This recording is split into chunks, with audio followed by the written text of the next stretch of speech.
Hi అండి. నమస్తే. బాగున్నారా? అందరూ బాగున్నారా అండి? నేను బాగున్నానండి. మీరు కూడా బాగుండాలి అని కోరుకుంటున్నాను. ఈ వీడియోలో అయితే తక్కువ టైంలో మనం ఎక్కువ డబ్బులు ఎలా సంపాదించుకోవాలో చిన్న చిన్న టిప్స్ అయితే చెప్తానండి. అలాగే నేను ఇంట్లో పని చేసుకుంటా మనం మాట్లాడుకుందాం. ఓకేనా? ఇంట్లో పని అయితే అయిపోయిందండి. పనంతా అయిపోయింది. ఇంకా పూజ అయితే చేస్తున్నాను. వంట పని అయితే అవ్వలేదండి. ఈరోజు టిఫిన్ అయితే అట్లండి, మినపట్లు వేస్తున్నాను. మా అమ్మాయి వేస్తుంది. నేనైతే వేయట్లేదు, ఎందుకంటే నాకు ఒక అర్జెంట్ బ్లౌజ్ ఉందండి. ఆ అర్జెంట్ బ్లౌజ్ నేను ఎలా కట్ చేసి సింపుల్గా ఎలా కుడుతున్నానో ఈ వీడియోలో అయితే చూపిస్తానన్నమాట. అలాగే ఈ అర్జెంట్ బ్లౌజ్ అయితే వేరే ఊరు నుండి వచ్చిందనమాట. మా ఊరు కాదు, మాకు బంధువులు లేరండి అక్కడ. అయితే వాళ్ళైతే ఇంతకుముందు ఎవరో చెప్తే వచ్చి బ్లౌజులకి వర్క్ అయితే వేయించుకెళ్ళారనమాట. వర్క్ వేయించుకుని అలాగే బ్లౌజులు కూడా నాతోనే స్టిచ్ చేయించుకున్నారు. అప్పుడు పెళ్లి కూతురు బట్టలు అనమాట. ఇప్పుడు వేరే ఫంక్షన్కి అయితే కుట్టించుకోవడానికి అయితే మళ్ళీ వచ్చారండి. ఆ బట్టలు అయితే ఇప్పుడు కుడుతున్నాను అనమాట. అయితే చాలా తక్కువ టైంలోనే కుడుతున్నాను. అప్పుడు వర్క్ వేయించుకెళ్ళినప్పుడు కూడా నాకు తక్కువ టైమే ఇచ్చారు.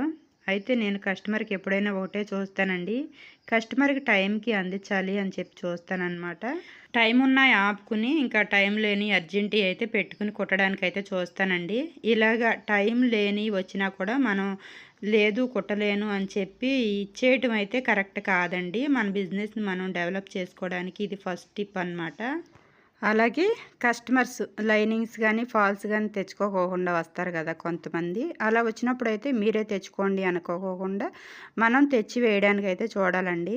అలా చూసామనుకో మనం రెగ్యులర్గా తెచ్చుకునే షాపులో తక్కువకి ఇస్తారనమాట. మనం టైలర్స్ అని చెప్పి 1-2 సార్లు తీసుకెళ్ళడం చూసారనుకో వాళ్ళే తక్కువకి ఇస్తూ ఉంటారనమాట. వాళ్ళే అడుగుతూ ఉంటారు, మీరు టైలర్సా అని చెప్పి. అవునండి అని చెప్తే ఇంకా వాళ్ళే మా షాప్లోకి రండమ్మా, మీకు మంచి నాణ్యమైనవి ఇస్తాము, ఫాల్స్ కానీ లైనింగ్స్ కానీ మా షాప్లోనే తీసుకోండి అని చెప్పి వాళ్ళే అడుగుతూ ఉంటారు. అలాగే మనం తీసుకొచ్చినప్పుడు అయితే మన కోసం అయితే వాళ్ళైతే ఒక 10 రూపాయలు తక్కువ అయితే తీసుకుంటారనమాట. మనం తీసుకునే మెటీరియల్ని బట్టి మనకి తక్కువ అయితే తీసుకుంటారండి. దాంట్లో కూడా మనకి ₹1 అయితే మిగులుద్ది అనమాట. అంతేకాకుండా మీరు కొంచెం పెట్టుబడి పెట్టగలరు అనుకుంటే మాత్రం ఒకసారి లైనింగ్స్ కానీ ఫాల్స్ కానీ తెచ్చుకోవడానికి అయితే చూడండి. చూస్తే మీకు టైం కూడా సేవ్ అవుతూ ఉంటుంది. అలాగే ఇలా హోల్సేల్గా తెచ్చుకున్నాం అనుకోండి ఒకసారి, దాంట్లో కూడా ఒక రూ. 10 మిగిల్చుకున్న వాళ్ళం అవుతాము. ఇలా కూడా మనం బిజినెస్ని మనం డెవలప్ చేసుకోవచ్చండి. ఇలాగ ఫాల్స్ లైనింగ్సే కాదు, దారాలు కూడా మనం అయినంత వరకు లైట్ కలర్ దారాల బాక్స్ ఒకటి, అలాగే డార్క్ కలర్ దారాల బాక్స్ ఒకటి ఇలా తెచ్చుకోవడానికి అయితే చూడండి. దారాలు కూడా మ్యాచింగ్ లేకపోతే మాత్రం మనం అటు తిరగా తిరుగుతూనే సరిపోద్ది. ఆ షాప్కి వెళ్ళా, ఈ షాప్కి వెళ్ళా, లేదంటే ఎవరినన్ను పంపించా, లేదంటే పెట్టుకున్న పని ఆపా, ఇలాగే సరిపోద్ది అనమాట. అయినంత వరకు ఫాల్స్ లైనింగ్స్ దారాలు ఇలా మనం అయినంత వరకు మన దగ్గర ఉన్నంతలోనే కొంచెం స్టాక్ అయితే తెచ్చి పెట్టుకోవాలన్నమాట. ఇలా పెట్టుకుంటే మాత్రం మనకి టైము సేవ్ అవుద్ది, అలాగే ₹1 మిగిల్చుకోవచ్చు.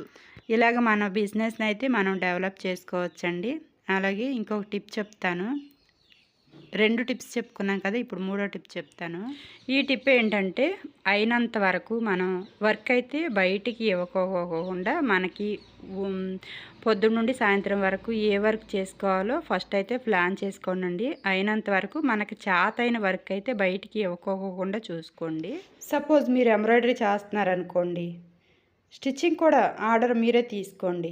ఒకవేళ మీకు చేయడం అవ్వకపోతే మీకు బాగా తెలిసిన టైలర్కి, అంటే ఫినిషింగ్ నీట్గా ఉంటుంది, వీళ్ళకి ఇస్తే మన బ్లౌజ్ పాడవదు అనుకుంటే మాత్రం బాధ్యత వహించండి, తప్పేం లేదు. అలా బాధ్యత వహించి మీకు టైలరింగ్ రాకపోతే కనుక బయటికి ఇవ్వండి. ఒకవేళ టైలరింగ్ వచ్చిందనుకోండి, ఎంబ్రాయిడరీ చేసుకుంటే ఆ బ్లౌజ్ ఏదో మీరే కుట్టుకోవడానికి చూడండి.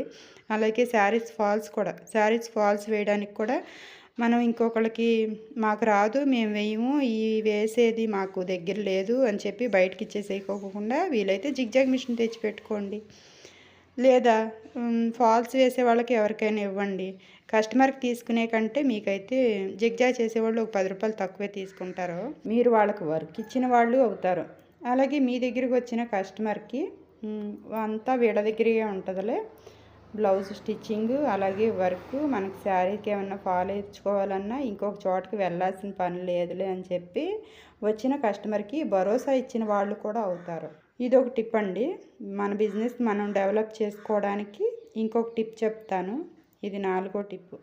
తోటి టైలర్స్తో అలాగే మీ తోటి ఎంబ్రాయిడరీ చేసే వాళ్ళతో అయితే స్నేహాన్ని పెంచుకోండి. అయినంత వరకు మంచిగా ఉండండి వాళ్ళతో. ఎందుకో తెలుసా, మీ దగ్గర ఒకవేళ వర్క్ లేకపోయిందనుకోండి, వాళ్ళు ఇచ్చేలాగా ఉండాలి. ఒకవేళ మీ దగ్గర ఎక్కువ వర్క్ ఉందనుకోండి, వాళ్ళకి ఇచ్చేలాగా ఉండాలన్నమాట. అది కూడా ఫినిషింగ్ నీట్గా ఇచ్చే వాళ్ళతోనేనండి మన బిజినెస్ని మనం డెవలప్ చేసుకోవడానికి ఇదొక టిప్. నెక్స్ట్ ఇంకొక టిప్ చెప్పుకుందాం. ఇది 5వ టిప్. మనం బిజినెస్ని డెవలప్ చేసుకోవాలి అంటే మాత్రం ఖచ్చితంగా మన కృషి అనేది ఖచ్చితంగా ఉండాలండి. మన కృషి ఎలా ఉండాలి అంటే బద్ధకాన్ని అయితే చూపించకూడదన్నమాట. బద్ధకం అంటే ఇదొక వ్యసనం అండి. అన్నిటికంటే కొంపలు ముంచే వ్యసనం అంటే ఏదన్నా ఉంది అంటే అది బద్ధకమే అన్నమాట.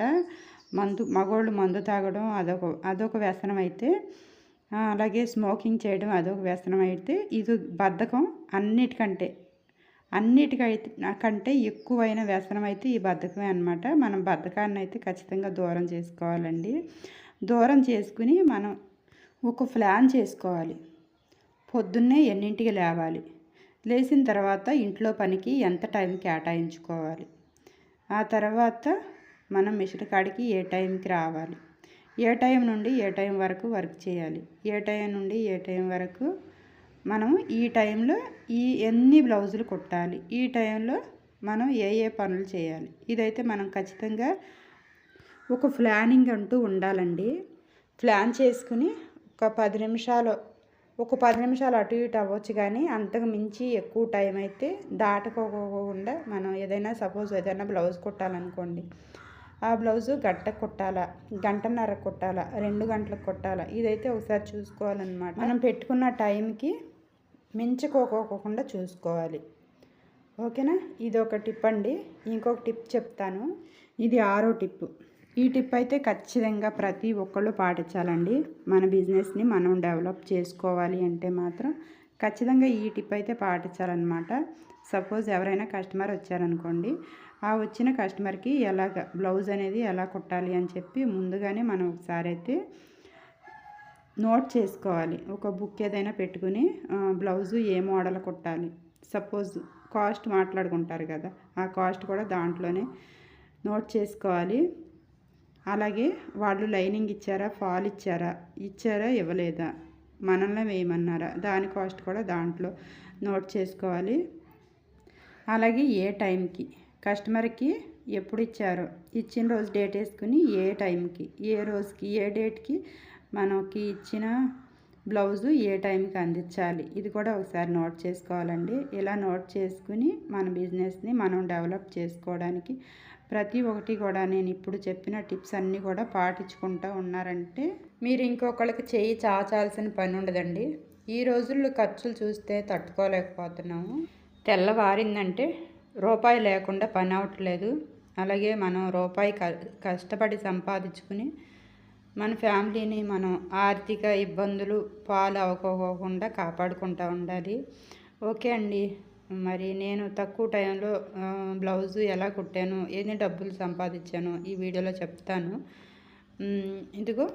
నేను ఒక బ్లౌజ్ అయితే నాకు అర్జెంట్ బ్లౌజ్ అయితే ఆర్డర్ వచ్చిందండి. దానికైతే ఎంబ్రాయిడరీ కాదు, మగ్గం వర్క్ అయితే ఉందన్నమాట. అయితే ఆ మగ్గం వర్క్ ఉంటే నేను లైనింగ్ అయితే తీసుకొచ్చాను. ఆ లైనింగ్లో అయితే నాకు 10 రూపాయలు మిగిలినవి. అలాగే నేనే చేతి పని కూడా నేనే చేశాను, కటింగ్ నేనే చేశాను, చీరకి ఫాల్ నేనే వేశాను, బ్లౌజ్ నేనే కుట్టాను. పొద్దున పని అవ్వగానే ఇక్కడికైతే వచ్చానండి. 11 కస్టమర్ వస్తానన్నారనమాట.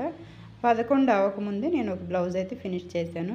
మగ్గం వర్క్ బ్లౌజ్ మీ ఏరియాలో ఎంత తీసుకుంటారో నాకు తెలియదు, కానీ మంచి ఫినిషింగ్ ఇచ్చి చూడండి ఫినిషింగ్ ఎలా ఇచ్చాను. ఇలాంటి ఫినిషింగ్ ఇచ్చి అయితే మాత్రం నేను మగ్గం వర్క్ బ్లౌజ్ కుడితే మాత్రం 300 తీసుకుంటానండి.